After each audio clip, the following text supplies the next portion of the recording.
Hey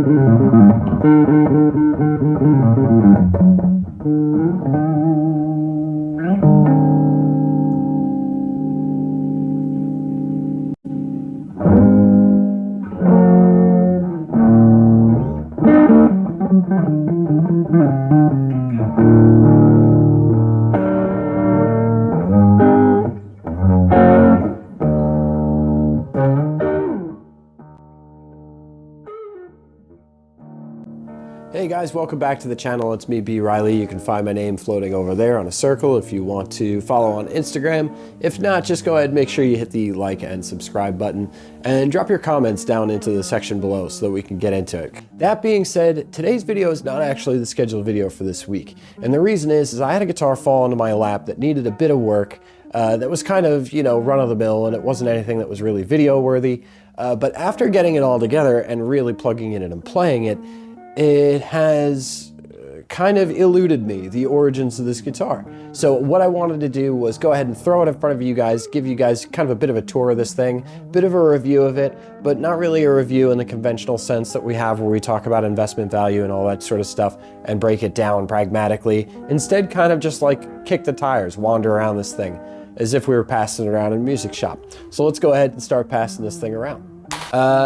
From what I had originally anticipated was approximately about 1974, 1973. And you'll see that it's a bolt neck. It has the narrow style, Matsumoku style neck plate. It's just slightly narrower than a fender plate, and it's just got single stamping made in Japan. It does not have a serial number on it, at least not one that managed to survive the weathers of time. We're seeing some light level checking on the top, especially around down by the knobs and up by the top side switch. I've got some around there. A lot of wear around the tops here and quite a few knocks around the bottom. So I think because it was double bound, people were setting it down right on its edge. Which I can understand. I've done that once or twice. And the inlays are nicely aged. The fretboard does have a significant amount of wear. The frets on this are gonna probably need to be replaced. And the end pin I still have yet to fix. So get around to that today. See, but here's the thing about this particular guitar that's really chapping me is the headstock. Because other than the fact that there is a huge piece of the binding missing, the name badge is wrong. Really wrong. And I know that in Japan that they had actually been toying with different brandings. I mean, obviously, if you look at the list of guitars that came out of the Matsumoku factory, you've got things like Ibanez, and you've got Gaia Tone, and you've got Bernie, and you've got Greco, and you've got some of the Univox stuff came out of there. There is a huge amount of brands that came out of that one factory. So I shouldn't be terribly surprised to learn that maybe at some point the branding may have gone askew. Now here's what I've read about this particular guitar. That the name Aria Pro, as we came to know it, or at least people my age came to know it, people who are in our 40s, was essentially associated mostly with shredder style guitars, super strats, a strat style outline with no pick guard, backloaded with a humbucker at the bridge and maybe a locking nut or maybe even a Floyd Rose setup. But before then, they were actually just Aria or Arai in Japan, as they were known. But in the States, they had rebranded as Aria, and the reason is that the founders believed, or at least the management believed, that Aria, because of its American inclination, would be easier to pronounce for consumers than, say, Arai, which in the 1970s or 80s might have been a slightly unfamiliar phonetic situation for Western culture. Hard to believe that that would have been a problem, but at the time it was, and a lot of brands, because of America's huge association with manufacturing during the middle of the 20th century, other countries were really clamoring to get on that, and there was a huge push for Westernization as far as brand recognition. But this one doesn't work, and here's the reason why. It's not an Arai, and it's not an Aria either. It's an Ariel.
So we've got a guitar without a year, and we can't figure out what year it's from. We don't have a serial number, we don't even have a lineage here.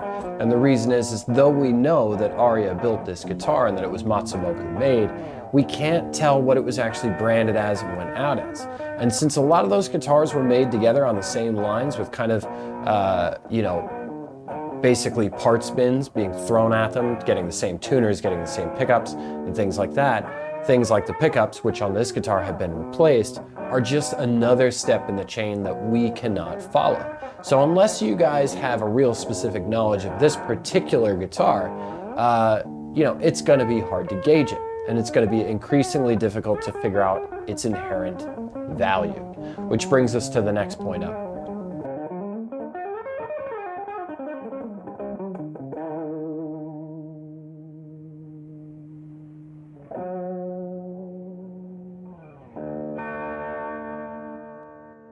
Now, I know before I had mentioned that we weren't going to get into investment value in a conventional sense of a review here, but I do want to touch upon it lightly. And the reason is that you guys have seen me, if you've seen any of the videos on the channel, and usually when we get to the investment part, it's me screaming, no, no, no. So when it comes to this, the investment opportunity on these is actually really good. You're only buying on the used market. This is a guitar that has not been manufactured in many, many years. That being said is that you'll always end up selling on the used market instead of selling on the used market and then buying on the new market where you have a huge loss there. So these guitars will come to you for sometimes between $150 or even $250. I paid $220 for this example right here, and after a couple of repairs, I think I've got maybe about $270 or $280 into it because these tuners needed to be thrown on there almost immediately. The old tuners were shot. Now, regarding the quality control of these guitars, this starts to get very difficult to quantify as either good or bad as years go on, and the reason is because people are messing with these. You know, we have people who are playing these for years and they're wearing the frets and then they're dressing the frets or getting the frets done again, or electronics can fail, or maybe people just become dissatisfied with the performance of the pickups and they wind up replacing them. I can tell you right now that these two pickups are not the factory pickups. They've both been replaced. They're stamped Epiphone pickups. The covers are not correct. This one, the spacing is slightly wrong. I can tell you that the bridge and the tailpiece are the original. These knobs had to be replaced. The old ones were mismatched severely. And I can tell you that the pots and the switches are original. The frets are original to the guitar as well, which is really fascinating because they have extensive wear, especially around the nut. There is so much wear on the fretboard as you get down to the nut and to the first 3 or 4 frets, that the fretboard has been impacted and is severely lower than it would be, say, up around the 13th or 14th fret. The inlays are actually protruding slightly up from the fretboard because they don't have the same characteristics as wood as far as compression. And the binding wraps almost as one piece all the way around the heel of the neck where it meets the body joint. The quality of the wood is very, very good. The tone is excellent. The playability is really good. There's a couple little buzzes and rattles, but I attribute that to the fact that the frets are pretty well past it. The electronics don't have any scratchiness, and the knobs and the switches all work fine. When the guitar came in, it was not working because the ground had drifted off of the toggle switch up top, but that's sorted now, so it's working good. And the quality finish is nice. I can't tell exactly. It's definitely not a lacquer finish. Some light checking along the top, and some dulling of the finish around the exposed areas in which pick contact becomes prevalent. I took the liberty of dulling these slightly because the finish was not great to begin with, and I just thought that it looked a little bit more cohesive with the guitar. The back has got the usual wear patterns. So we've got some buckle rash here and some impact buckle rash here. Looks like possible buckle rash up over here as well, given the fact that people used to play Les Pauls the way that Slash plays them. Having buckle rash exceptionally high is not totally out of question. As was mentioned before, we've got some impacts on the top and the bottom as though the guitar were being set on its edge. So there's another issue right there. And a lot of drop damage on this bottom corner. This really should be addressed. Screws are going in at all funny angles. It looks kind of a mess. Basically, when it shakes out, you've got good wood, and you have hardware that has had 40 or 50 years to be corrected, little by owners who are using this for whatever it was. The only part of this guitar that really screams entry level is the complete lack of tolerances on the neck pocket. There's a huge area here, and if you remove the neck, it does involve realigning the neck as it relates to the bridge geometry every time that you unbolt it. And the reason is because there is such a looseness in there. There's a lot of play that if you remove it, that it's very easy to get it out of line. So you got to align it every time you put it back together. Other than that, the pickups sound way better than I thought they would. The electronics sound really good. And with the addition of the tuners up top and the removal of the factory tuners and some small issues corrected here and there, the guitar is already exceptionally stable, sounds great, and really does have a lot of a really aggressive growl that I did not anticipate.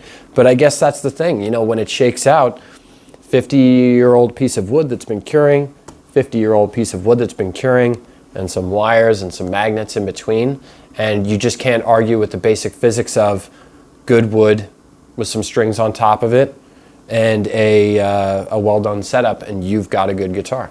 Now this is a bolt neck model, so it's not going to have the extreme high resale that you would get through a Greco or a Bernie or a Fernandez or an Ibanez that has a glued neck. Those came later on, and that was when Gibson and Fender really started to get interested, was when Japan showed them that not only could they build guitars that could play properly and play fairly well, but that if given the opportunity, Japan was going to and had already developed the manufacturing methods with which to be able to build some pretty serious gear. At which point later on, both Fender and Gibson went back to Japan and talked to them about their entry-level markets, about using their manufacturing for that. So apparently they took it serious enough. This, however, being an early model, is a bolt neck iteration. It's not going to be as expensive.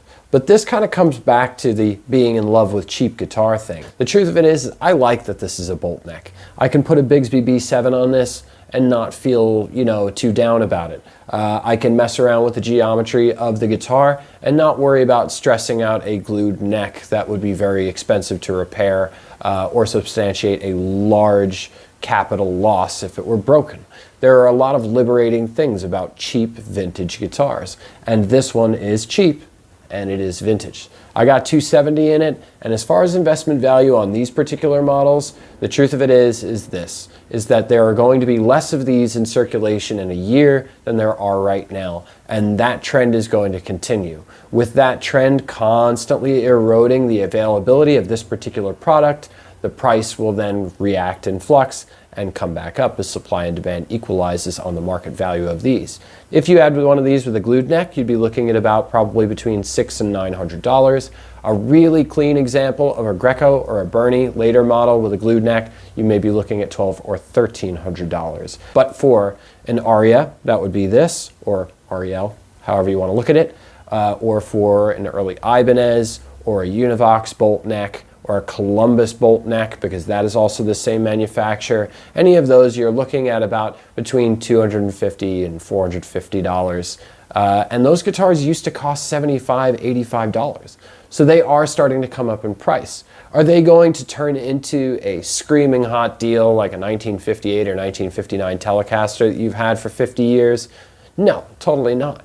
But are they going to gain in value? Yeah, they totally are. So you get to buy one of these, hang on to it, play it for a while, have a lot of fun, and maybe 2 or 3 or 5 years down the road, you get to off it and you make money on that deal. Essentially, you're being paid to have a vintage guitar in your house. So, being paid to have a vintage guitar in your house sounds pretty good, and in an economic sense is a great idea. So I would suggest in an investment half for this particular guitar, definitely keep your eyes out. You may want to sidestep eBay and sidestep Reverb on this, but OfferUp or Craigslist are a great resource for these when you've just got somebody down the road that's just trying to get their place cleared out and they've had this old ratty dusty guitar sitting in the corner as a decoration for a while. Those are the opportunities right there that are going to get you a good gain and get your hands on a nice rig.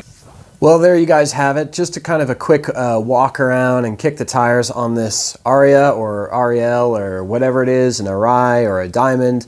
You know, we don't really know, and I guess that's what's really kind of got me about this guitar is that admittedly it's pretty rare that I don't know what I'm looking at between brand, between serial numbers, between subtle cues and all this sort of stuff that you find on guitars. Typically, it's really not too difficult to discern exactly when something or where something has been made. So it's a bit alien to me, admittedly, to be able to look at an instrument and be able to honestly not really be able to peg down what year it's from. So it's still a bit of a mystery to me. When I look at that guitar, I see a lot of cues on it that, judging by builds that I've seen come across my path in the past, that it would have been mid-70s. But the open headstock style on the top, the open book headstock on the top tells us that it's pre-75. And the REL part tells us that it's actually extremely early in the run, because that would have constituted the time at which that headstock decal or laminate or water slide or however you want to refer to it as was coming into its initial inception when they were still altering the design. Now, that would put this guitar closer to about 1965 and 1966. And I'm going to be honest, I don't know if it goes back that far because I've never seen an example like this, bolt neck or not, rounded heel on the neck pocket or not, that was that close that early. Typically, most of the guitars that I've seen from Japan in 1965 and 1966 are usually the hollow bodies that they had, the kind of 335 style bolt necks that they were doing. So to have this one come across my path is a little unusual. And yeah, the headstock being weird is definitely kind of one of those whole, baseball card error moments where you get a card for somebody who is a really good starter and the card has got some value. Or maybe it doesn't, and maybe it's just misprinted and it just makes it more interesting and more weird. So I'm a little fascinated with things like that, so you'll have to forgive me if I prattle on when it comes to guitars like this, where their story is a bit more mysterious and a little bit more elusive to us, the players of instruments. So I hope you guys liked it. I hope you guys dug the video. If you did like the video, do us a favor and hit the subscribe and the like button and drop your comments down in the section below. Every little bit of support really helps, and for those of you guys who have already subscribed, I really appreciate your support a great deal. So if you haven't yet, feel free to. And if you don't feel like it, well, why are you still watching then? Just kidding. If you don't feel like it, then that's fine too. Whatever blows your hair back. I'm just glad you guys are enjoying the videos and really enjoying all the comments that are coming in. It's really starting to become quite a deluge of comments now, which is exactly what I had hoped for. So thank you guys for that, and do enjoy. Make sure you plug into something today. I know it's spring break for a couple of you guys, so make sure if you got some time, don't do that whole go outside and enjoy the sunshine thing.